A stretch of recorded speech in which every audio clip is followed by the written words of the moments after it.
भारत के पहले नागरिक के तौर पर प्रणब मुखर्जी जी 25 तारीख को शपथ लेंगे और उसी दिन वो राष्ट्रपति भवन में जाएंगे।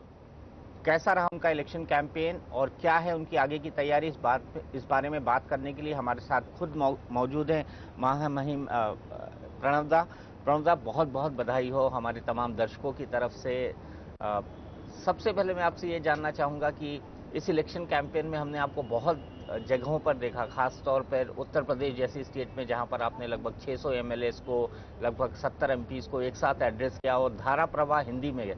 लोग बहुत इम्प्रेस थे। तो आपको नहीं लगता कि इतनी अच्छी हिंदी आपको कंटिन्यूएशन में हमेशा रखनी चाहिए थी? नहीं, हिंदी तो जरूर रखना चाहिए, हिंदी इम्प्रूव होना चाहिए। हिंदी तो भारत के जनता की भाषा है। वास्ट नंबर ऑफ पीपल, ज़्यादा से ज़्यादा लोग हिंदी समझते हैं। लेकिन पहले तो महामहिम अभी बना नहीं, काल ओथ लेने का बाद मैं महामहिम बनूंगा इसलिए मैं थोड़ा करेक्शन कर रहा हूँ आपका एड्रेस में। दूसरा बात है, जो कैंपेन का बात आपने कहा था, मैंने ये सोचा जब सोनिया जी मेरा नॉमिनेशन घोषित किया कि मैं यूपीए का उम्मीदवार बनूंगा, साथ साथ उनकी घोषणा की बाद कभी घंटा भर में, चाहे मुलायम सिंह जो हो, चाहे मायावती जी हो, उन्होंने मदद किया। साथ साथ जेडीएस, देवेगौड़ा जी, लालू जी, पासवान जी सपोर्ट कर दिया। उसके बाद तो आपको जानकारी है, हमारे प्रतिपक्ष में है अभी जो एनडीए के दो शरीक जेडीयू शिवसेना, उन्होंने भी निर्णय कर चुका था जो मुझे मदद करेंगे। सीपीआईएम फॉरवर्ड ब्लॉक, ये दोनों लेफ्ट पार्टीज भी उन्होंने डिसीजन लिया मुझे सपोर्ट करने के लिए। इसलिए मैं सोचा मैं कम से कम जिन राज्यों में ये पार्टियों को एमएलए है, एमपी है, हमारा एमएलए यूपीए का एमएलए एमपी तो है ही, मैं सबसे मिलूंगा सिर्फ उनको धन्यवाद देने के लिए, क्योंकि ये राष्ट्रपति का चुनाव तो आम चुनाव नहीं है। जनता से चुने हुए विधायक, सांसद ये चुनाव में भाग लेंगे, उन्होंने इलेक्टोरल कॉलेज बनाएंगे। वो तो जो प्रक्रिया है वो तो कॉन्स्टिट्यूशन, संवैधानिक प्रक्रिया, वो तो आपका जानकारी है, एक्सप्लेन करने का कोई ज़रूरत नहीं। तो इसीलिए मेरा पर्पस था, ऑब्जेक्टिव था, लक्ष्य था, जो जाकर वो नेताओं को, वो विधायक को, वो सांसद को धन्यवाद देना। मैं सिर्फ यही किया, लेकिन वो थोड़ा हेक्टिक हुआ, मैं मानता हूँ, क्योंकि मैं कोशिश किया सभी स्टेट कवर करने के लिए, कर पाया।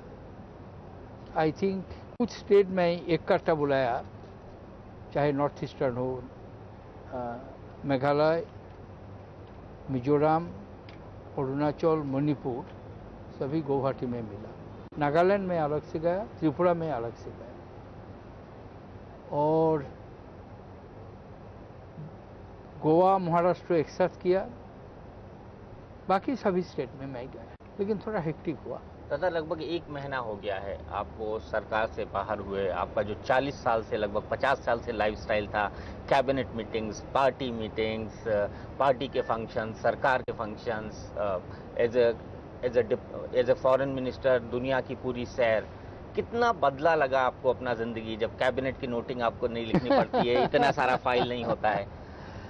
थोड़ा तो आई एम मिसिंग, जो ज़्यादा मिस कर रहा हूँ वो है जो पार्टी कोलीग से काफ़ी लंबा दूर तक जुड़े हुए हैं, लंबा टाइम तक जुड़े हुए हैं, जिसके साथ काम किया, उनको उस रूप से मैं तो नहीं मिलने पाऊंगा। इसे ये तो थोड़ा फीलिंग्स होगा ही, चाहे सांसद हो, चाहे पार्लियामेंट का एक्टिविटीज़ हो। मंत्री तो मैं करीब 22 साल 23 साल था, 73 से लेकर till the other day, but it was in this stages. मैं तो सिर्फ कांग्रेस प्राइम मिनिस्टर्स के अंडर में ही मंत्री किया था, तो इसलिए there was gap. But parliament में एक टर्म छोड़ के 69 से जब तक वो डिक्लेयर हुआ तब तक मैं एमपी था दादा, आप बहुत पढ़ते हैं और मैंने ये सुना है कि पिछले 1 महीने में आपने प्रेसिडेंट हाउस से रिलेटेड कई सारी पुस्तकें पढ़ी हैं। सारी पुस्तक नहीं, 2-4 पुस्तक भी है पढ़ा, लेकिन ये एक सेटिस्फैक्शन है कि मुझे पढ़ने का कुछ टाइम मिलेगा। खास करके दीज 2 UPA 1 UPA 2 ये जब सरकार बना तब प्रेशर वर्कलोड थोड़ा बढ़ गया, इसलिए पढ़ने का टाइम थोड़ा कम हो गया। सर आप रोज अखबार पढ़ते हैं, कई सारे अखबार पढ़ते हैं, मैं एक राजनीतिक सवाल नहीं पूछ रहा हूँ, मैं सिर्फ आपका रिएक्शन जानना चाहता हूँ। आप भी पढ़ते होंगे कि सरकार में X दिक्कत है, Y दिक्कत है, तो पिछले 1 महीने से आप कैसा फील करते हैं? क्योंकि ये सब ट्रबल शूटिंग का काम, इन सब चीजों को हैंडल करने का काम सरकार के बिहाफ पे, पार्टी के बिहाफ पे आप ही करते थे। मसलन मैंने तो कहा ये काम जो होगा, अभी तो जो है, अभी तो मैं कैंपेन में था, ये तो एक मुझे एंगेज रखा कैंपेन में, तो एक महीना तो एंगेज रखा। कैंपेन खत्म हुआ 15, उसके बाद 16, 17, 18, 19 वोट हुआ, उसके बाद 20th 21st वेट किया, 22nd जस्ट 1 वीक हुआ देयर। सो अभी तो फिर may be, I don't know, हो सकता है राष्ट्रपति भवन में जाकर मैं ज़्यादा मिस करूँगा, मिस कर रहा हूँ मैं, ये नहीं कहूँगा, ये बताना ठीक नहीं होगा, सही नहीं होगा, मैं मिस कर रहा हूँ। साथ साथ ये भी मैं मानता हूँ कि ये डिसीजन तो पार्टी का ही डिसीजन है। जब मेरे नाम पर चर्चा हो रहा था, सोनिया जी मुझे पूछा, मैंने कहा कि मैं ये कांग्रेस कार्यकर्ता हूँ, मैं कौन सा काम करूँगा, कौन सा जिम्मेदारी मेरे पर आएंगे, ये डिसीजन लेने का जिम्मेदारी आपका है, आप जो भी डिसीजन लेंगे मैं वो डिसीजन मानूंगा। दादा आपने कहा था कि 2014 का लोकसभा चुनाव आप नहीं लड़ेंगे, आप सक्रिय राजनीति में नहीं हुए, ऐसे छोटे बयान मैंने आपके देखे थे रन अप टू प्रेसिडेंट मैंने कहा जी। मैं ये जानना चाहता हूं कि क्या राजनीति में किसी नेता के लिए रिटायरमेंट एज होनी चाहिए? ये डिस्कशन बड़े लंबे वक्त से चला रहा है। ये तो जो थियोरिटिकल डिस्कशन, मैं वो डिस्कशन में नहीं जा रहा हूँ, लेकिन मैंने ये कहा इसीलिए कि मैंने कैलकुलेट किया, मैं अभी 76 प्लस 77 में कंप्लीट करूँगा दिसंबर में, जुलाई महीना में मैं हैव कंप्लीटेड 76 ईयर्स इन। सो उसी टाइम मैंने सोचा, जब 2014 में मेरे एज होगा 79, so at that age whether it would be possible for me, that's why I said that I feel that it is my time for retirement, because बहुत सारे लोग they started their membership in parliament or political career in mid-40s, 40, 45, 50। मैं सन भी वो legislature में आया 55 में, 54 में, मैं तो 34 में पार्लियामेंट में आ गया, तो 20 साल तो मेरे उधर से ही चला गया।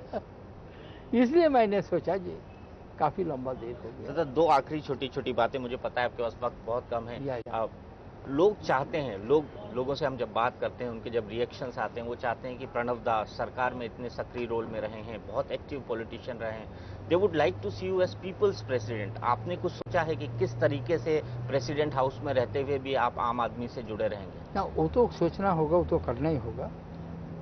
बहुत सारे प्रेसिडेंट, फॉर इंस्टेंस कलाम साहब had constant interaction with the students, उन्होंने भी एक तरीका बनाया। प्रतिभा जी भी उसी डेवलपमेंट का मामला में, राष्ट्रपति प्रतिभा जी, उन्होंने भी गवर्नमेंट मिनिस्टर्स, ऑफिसर्स से इंटरेक्ट करते, कैसे माइनर इरिगेशन, कैसे सिंचाई, कृषि को विकास कैसे हो सकता है, इसी पर दिलचस्पी लेते थे। तो बहुत सारे प्रेसिडेंट ऐसा कार्यक्रम किया। मैं पूरा आउटलाइन कहूँगा, पहले तो एक्सेप्टेंस स्पीच में मैं कुछ कहूँगा, उसके बाद मैं जब जाऊँगा सब सोचकर, सब साथियों के साथ सलाह विचार विमर्श करने के बाद मैं निर्णय करूँगा। एक आखिरी चीज़ दादा, कल आप शपथ ले रहे हैं और टीम अन्ना जिनके साथ आपका इंटरेक्शन रहा है, वो आपके और कई मंत्रियों के मुद्दे को लेकर इंडेफिनिट फास्ट कर रहे हैं। आपको लगता है कि इस पद को, इस कंट्रोवर्सी में सीटना चाहिए? लेकिन आए तो क्या करें, तो डेमोक्रेसी है, सब कुछ बोलना कहना, जो उस मामला पर मैं कोई टिप्पणी करना नहीं चाहता हूँ, वो तो सभी पब्लिक डोमेन में है। आरोप क्या है, उनका जवाब क्या गया, सब कुछ तो पब्लिक डोमेन में है, वेबसाइट में है, लोगों को विचार करने दीजिए। बहुत बहुत शुक्रिया दादा। उम्मीद करते हैं कि आपका जो 5 साल का कार्यकाल रहे उसमें आप देश का नाम बहुत अच्छे से रोशन करें, और हम उम्मीद करते हैं कि आप इसी तरह से हिंदी बोलते रहें, आपकी प्रैक्टिस बनी रहे। ये एडवाइस तो मैं आपको बिल्कुल मान लूंगा। मुझे हिंदी इंप्रूव करना होगा, ये मैं मानता हूँ। बहुत गलत हिंदी मैं बोल रहा हूँ, लेकिन नहीं, बहुत अच्छी हिंदी बोल रहे हैं हिंदी बोलना चाहिए, हिंदी सीखना चाहिए, हिंदी में फ्लुएंट होना चाहिए, ये मानने के लिए तैयार है। बहुत बहुत शुक्रिया, बहुत शुभकामना आपका व्यूअर्स के लिए। बहुत बहुत शुक्रिया दादा, रियली ऑब्लाइज्ड।